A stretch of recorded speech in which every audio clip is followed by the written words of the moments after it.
First time এই পার্কে আমি এসেছি। আজকের আমি এই এরিয়াতে প্রায় 1 বছর 2 মাস মনে হয় আছি। তো ফার্স্ট টাইম, কোনো দিন এখানে আসা হয়নি, কারণ এখানে এত পরিমাণে ধুলো। ভাবলাম আজকের উইকলি অফ আছে, তাই ঘুরতে আসলাম।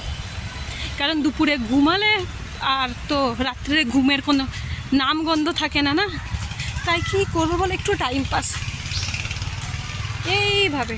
বাট জায়গাটা কিন্তু খুব সুন্দর।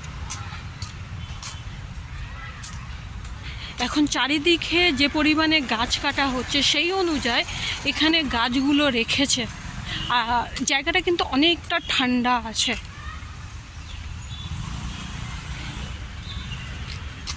জায়গাটা কেমন লাগছে একবার জানিও প্লিজ কমেন্ট করে। Thank you.